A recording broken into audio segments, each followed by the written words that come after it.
ব্যাপার তোমরা এখানে? ওকে নিয়ে যেতে এসেছি। মানে? কিডন্যাপ কেন করছি সে কথা সমাজ সেবকের মুখোশধারী তোমার প্রভাবশালী বাবাই বুঝতে পারবেন। কারণ আমার একমাত্র আদরের ছোট বোন একটি চাকুরির আশায় তোমার বাবার কাছে গিয়ে আজ পর্যন্ত নিখোঁজ রয়েছে। তোমার বাবা অস্বীকার করলে কি হবে আমি জানি। এর পেছনে তোমার বাবার হাত রয়েছে। তাই আমার বোনকে ফেরত না পাওয়া পর্যন্ত তুমি আমার হাতে বন্দী থাকবে। যদি আমার বোনকে ফেরত না পাই তাহলে তোমার বাবাকে উচিত শিক্ষা দেওয়ার জন্য তোমার উলঙ্গ ছবি পোস্টার দিয়ে আমি সারা শহর ছেয়ে দেব। এসো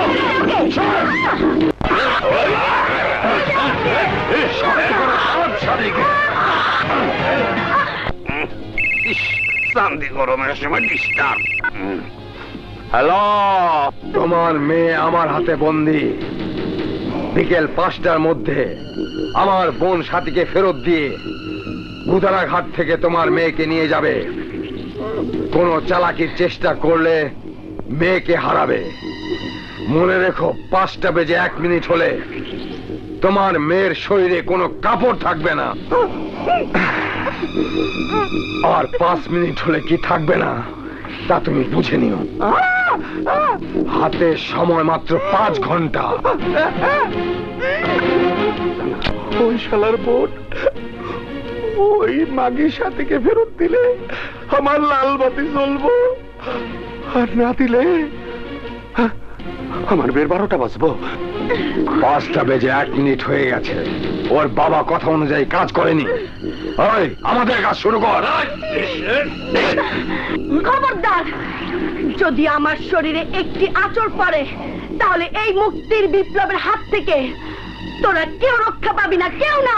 বাবা আসেনি মেয়েকে রক্ষা করতে, আর বিপ্লব সে তো অনেক দূরের কথা।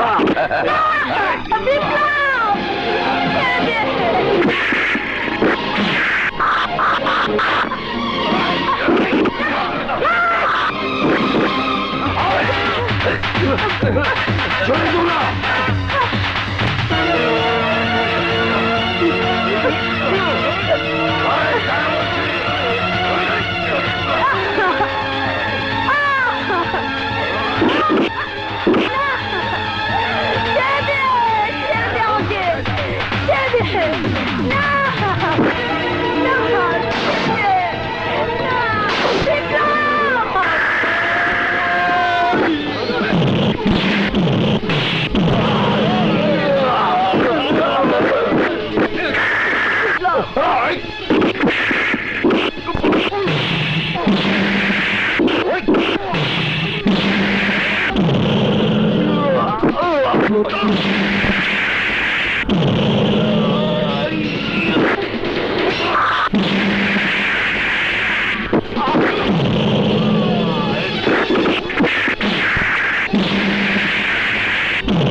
বিপ্লব, আজ তুমি সময় মতো না এলে তোমার মুক্তির মৃত্যু ছাড়া অন্য কোনো পথ খোলা থাকতো না।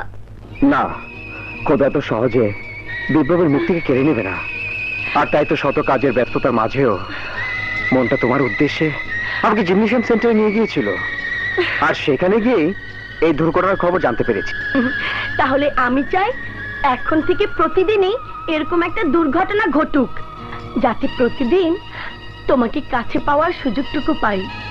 না মুক্তি, তুমি জানো না আমি যেখানে যত দূরেই থাকি না কেন আমার এই মন শুধু তোমারই দখলে। বিপ্লব। হ্যাঁ মুক্তি, হ্যাঁ।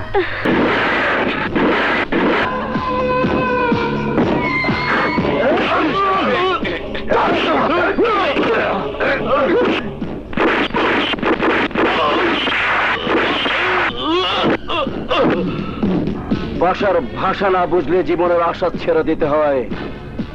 তুই তো জানোস না ম্যানেজার, আর তাই আমার কোম্পানির ঔষধ হাসপাতালে পৌঁছে না দিয়ে থানায় নিয়ে যাচ্ছিলি, যেখানে মানুষের জীবন রক্ষার জন্য ঔষধ তৈরি করার নামে নকল আর ভেজাল ঔষধ তৈরি করে টাকার জন্য মানুষের জীবন কেড়ে নেওয়া হয়, সেখানে আমি সামিল থাকতে পারবো না। এই ছোট গাড়ি নিয়ে হাসপাতালে আয়। স্যার, উনি মিস্টার জামান শেখ, এখানকার ডিসির ছোট ভাই, হেলথ সেক্রেটারি বন্ধু। Hi, glad to meet you sir. আর উনি হচ্ছেন এই হাসপাতালের ফাউন্ডার প্রেসিডেন্টের ছেলে মিস্টার রুহুল আমিন। স্যার, আমরা যখন আছি তখন আপনার কোম্পানির ঔষধ এই হাসপাতালে পার্মানেন্টলি চলবে, শুধু আমাদের কমিশনটা না পোষালে পুষিয়ে দেব। হ্যাঁ, স্যার এ ব্যাপারে ভীষণ উদার। Sorry for disturbance. Sir, Rahan সাহেব পাঠিয়েছেন। কেন? সন্ত্রাসীদের হাতে আহত 4 নম্বর ওয়ার্ডের পেশেন্ট শাহ আলমের জন্য রক্ত পাওয়া গেছে, তাই অপারেশনের জন্য অনুমতি চাচ্ছে। ও আচ্ছা আচ্ছা। সন্ত্রাসীদের হাতে আহত শাহ আলম, শালা কই মাছের প্রাণ বেঁচে গেছে। এক্সকিউজ মি, আপনার সাথে আমার একটু কনফিডেন্সিয়াল আলাপ আছে, প্লিজ একটু। আরে আরে, আপনি উঠছেন কেন স্যার? ডাক্তার সাহেব, আপনি একটু বাইরে যান, আমি আপনাকে ডাকবো। Okay sir. স্যার, যে নেমো খারাম আপনার হাসপাতালে ঔষধ থানায় নিয়ে যাচ্ছিল, তাকে শেষ করে দেওয়ার জন্যই আমি এই এলাকায় আসতে বাধ্য হয়েছে। ভেবেছিলাম ও মরে গেছে, এখন ডাক্তারের কথায় বুঝলাম ও বেঁচে আছে। ঠিক আছে ঠিক আছে, ও যাতে বেঁচে না থাকে তার ব্যবস্থা আমি করছি।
এই সাংবাদিক, কাজটা ভালো নয়।